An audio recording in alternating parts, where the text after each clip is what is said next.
I always say that the public health crisis is not vaping, it's smoking. There's a million people estimated in Canada, 3 million in the UK, 10 million in the United States. There's a lot of people that are vaping. A natural experiment has already been unleashed, and none of this is happening. We haven't seen this. Cohen described it in the 70s. I mean, this is moral panic. This is like textbook what happens. It's really based in a deep-seated stigma and discrimination against people who smoke.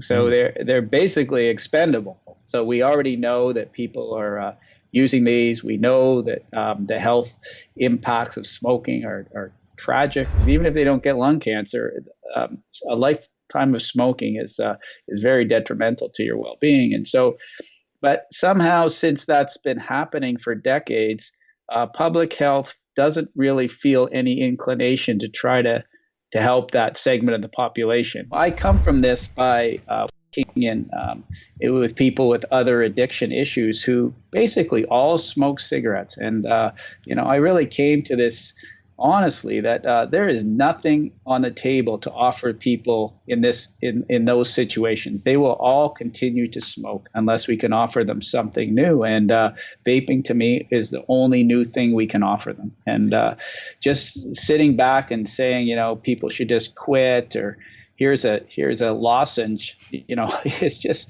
is crazy to keep thinking that is all we can do when there is something much better out there. We should also talk about prohibition and banning. So any topic that comes up that our answer is banning something is heading for disaster. So we know from prohibition it doesn't work, and most of the problems that have happened among youth in the United States with these illnesses and deaths are directly related to prohibition. So certainly the answer is not banning things, because that's just asking for a disaster.